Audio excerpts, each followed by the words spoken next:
This is the Nordstar 31 Plus, a very sinister looking 31 Plus in this dark grey gel coat. I think it looks a little bit like Darth Vader's helmet, doesn't it? And in this test, I'm going to see if it's as mean out on the water as it looks here on the pontoon. We're going to give it a full tour, look at the decks, the interior, machinery space, but before all of that, we're going to go and see what it's like to drive. I'm Jack Haines, welcome to YachtBuyer.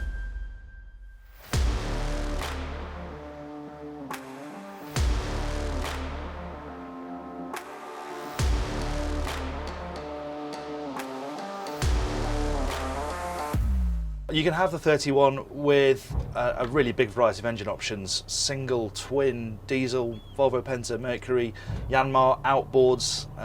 You know, what you want, you can probably have it fitted as long as it's stern drive or outboard. This boat's got the Mercury 270 diesels, and the reason the Mercury engines are popular, when obviously you'd think Volvo would just dominate, the reason they've got this option is because the joystick package is very attractive, it's cost effective, you get the autopilot and the joystick as part of that package, and this Skyhook joystick system has been around for a while, but it still works really effectively. You knock it into neutral, the joystick is immediately active, you push your button to hit Skyhook, and then the boat just takes a second and begins to hold itself in place. Perfect for when you're on your own, you want to hang some fenders lines, waiting for the fuel key, that sort of thing. And then if you want to speed up a bit, you're back on the throttles. They're big old chunky throttles as well, quite good when you're out at sea because you can rest your hand really comfortably on this wide base and then actuate the throttles with your thumb quite easily. The only thing about the joystick is because it's quite large, it takes quite a lot of real estate on the dash.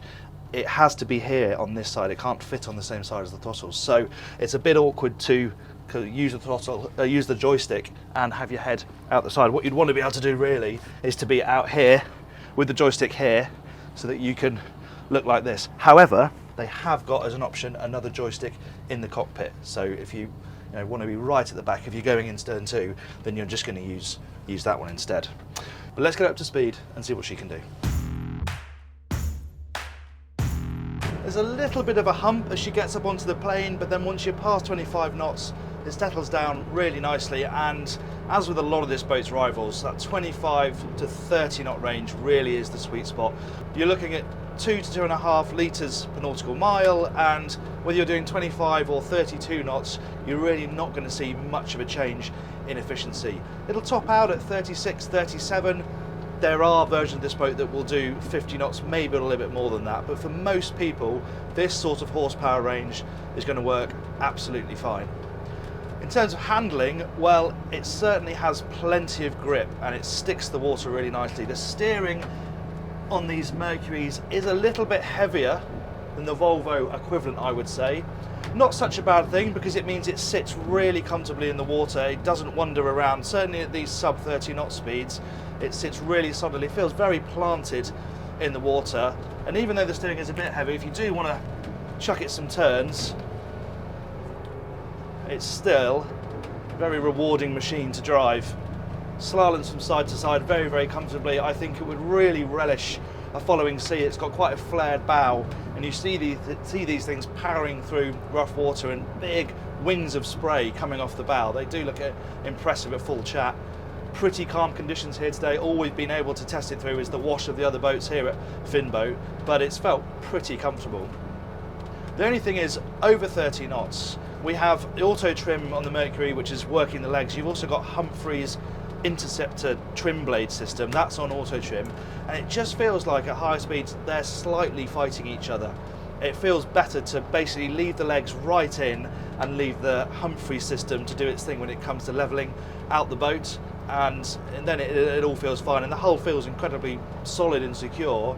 But yeah, the top end, this particular boat, I think they've got some work to do on how these systems interact with each other, because it just feels like you're stuck in a battle between the two of them, having a bit of a go at each other.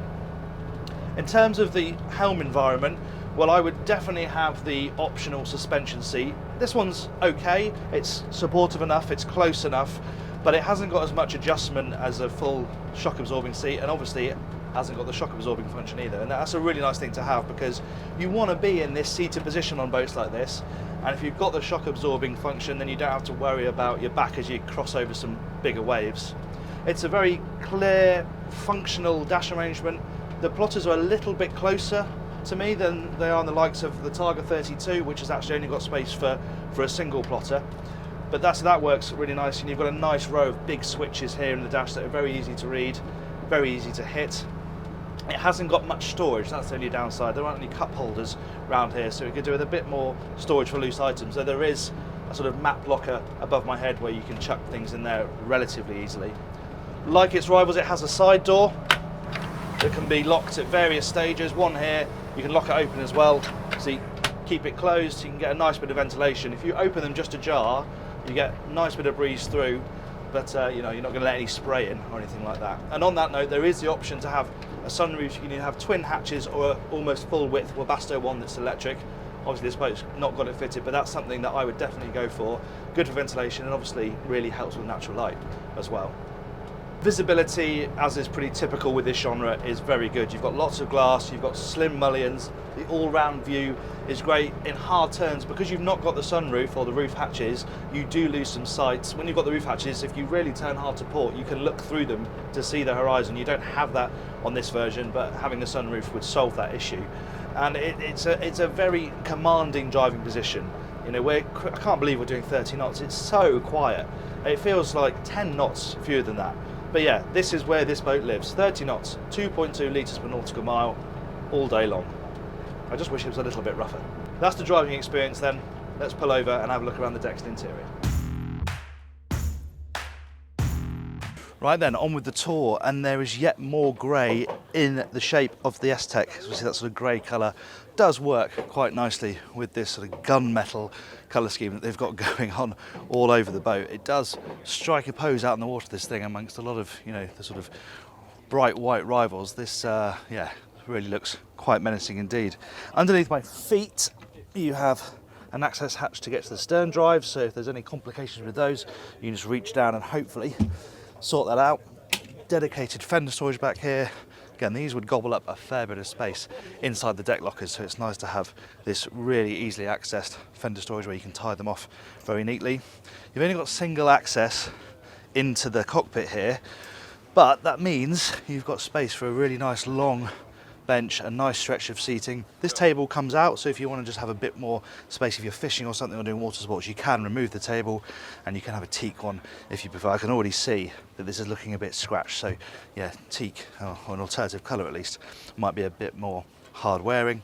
There's a really useful storage locker underneath this bench. It's on the gas rams, it's the full width, and that's another good space to chuck lines and other bits of kit that you need to stow away. I mentioned when we were driving there's a joystick in the cockpit, and it's right here. This is, you can actually sit down and use it.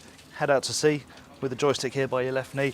But of course, really what you want to be able to do is look backwards, and it's maybe not quite as convenient as have it mounted up here as it would be on some other boats, but you've still got it, and it crucially gives you that really good view of the bathing platform.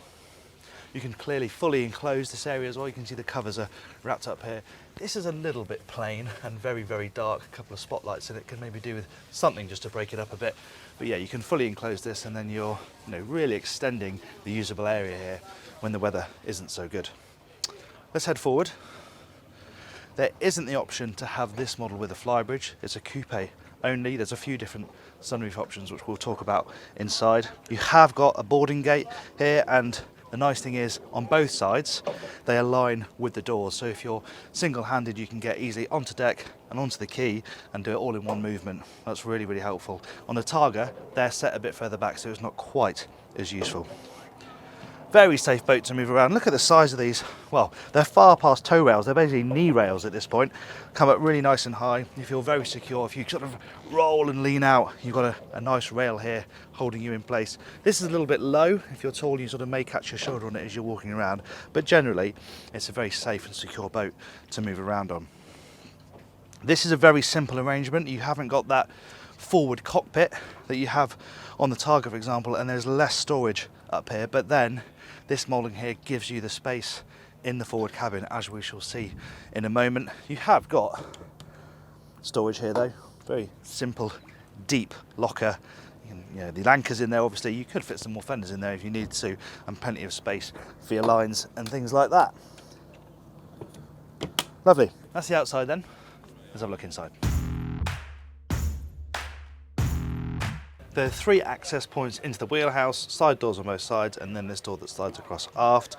Nice sort of shallow threshold into this area. And then this here is access to the amidships cabin. Now it's a little bit tight to get down. This entrance is a bit narrow for someone of my size, but actually, once you're down, you're crawling around a fair bit. But you have got a sort of oversized single bed over on this side, a single here, a cushion in the middle. So the bed size is absolutely fine actually. There isn't a huge amount of headroom as you go over towards that side. This side a little bit better. There's sort of storage on top of the berths down here. No hanging storage as such, but you know, places where you can stash away some clothes or a bag. But this is the guest cabin effectively, and quite clever that the bottom of the door aligns here with this cabin, so you get some natural light coming in aft. You obviously got lower and upper portholes. You get some natural ventilation. Yeah, some clever bits and bobs going on, but you know, it's not the biggest cabin in the world. If we climb back out, then you have a much more the formulaic galley layout than the likes of the Targa 32. You now have the galley running along here as you sort of expect it to be. Opposite the dinette, this is on a high-low manual high-low mechanism, so you can adjust the height of the table. Obviously it comes out a bit to give you a bit more space. And nice to see some fiddling on here and on here really, so you can put things down and stop them sliding about. And you know, this boat is cheaper than the Targa. It is a cheaper boat, and you see evidence of that here and there. Things like not having any soft close runners on the drawers, bits and bobs like that just stand out. It's all very practical though.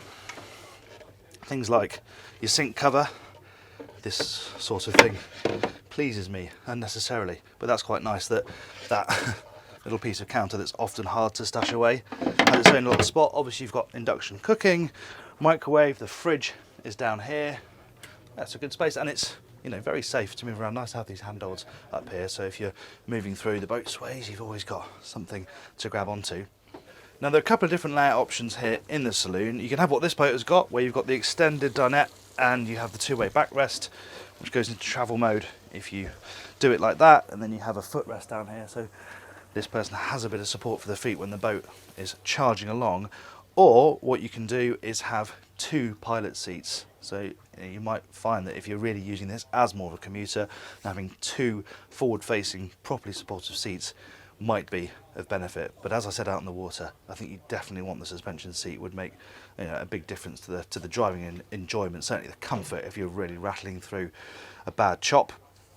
And the difference you have here is that compared to the Targa 32, where you'd say the owner's cabin is probably aft unless you have the CFC version, this is the owner's cabin here on the Nordstar. So you have a split hatch that just pushes back like that, and then actually a really nice wide companionway down that opens up very nicely to the saloon. So you get lots of natural light coming down here, you get some ventilation coming in from the door, you've got some storage down here for bags and other bits and bobs. Obviously you've got doors down here so you can separate the spaces off if you need to duck down to get into the bathroom, but actually once you're in, it does go up again. Someone 6 foot, you're okay in there. It's a bit tight to have a shower, but yeah, occasionally wouldn't be too bad at all. And then there's a little level drop down here to make sure somebody of 6 foot has got space in this cabin. Again, you know, the dimensions mean it is never going to be enormous. They've used a split door here actually to make sure this door doesn't gobble up all of the space. And then yeah, you've got your sort of V-style berth here, which is, it tapers off a little bit at this end, but you have this space in the middle so you can get changed down here if you need to. Well, that's the accommodation. Let's go and have a look at the machinery space. Engine room access is excellent. You press a button just inside the wheelhouse there, up it comes, and one thing is that it does block off the passageway, which is a bit unfortunate, but of course you can get off the boat both sides. But once it's up, access to these motors is superb. And you know, these Mercury blocks are pretty small. You know, they're 270 horsepower, but they are quite compact, so they leave plenty of room around themselves for you to inspect and see down the bilge, do the daily checks, and everything is really neatly arranged around the outside. You have this platform here that gives you a really natural step down into the space, and everything is really nicely segmented, segregated. I think if you had the generator, it would be down here by my foot. But yeah, it's a really, really easy space to work in, and access is tremendous. There you have it then, the Nordstar 31 plus. And in a sector where it has such direct rivals, it can be hard to make a boat stand out from the crowd. But this one most certainly does, and not just for the dark hull colour. There's a great arrangement in there when it comes to the layout of the saloon. The design of the cabin spaces is very intelligent. Yes, you might want to add some things like, for me, like the sunroof would make a big difference to life on board, and possibly, although the joystick setup is very good with the Mercuries, you might get slightly more manageable performance with the Volvos. But the world really is your oyster when it comes to engine choice on this boat, and that is one of the things that does make it unique. But what I'm interested in is if you were in the market for either this or the Sargo 31 or the Botnia Targa 32, which one you'd go for. Let me know in the comments below. Thanks for watching that review. If you enjoyed it, please do give it a like, and if you'd like to watch more of our sea trial videos, then click up here. If you'd like to subscribe to the YachtBuyer channel, then please click here. Thanks.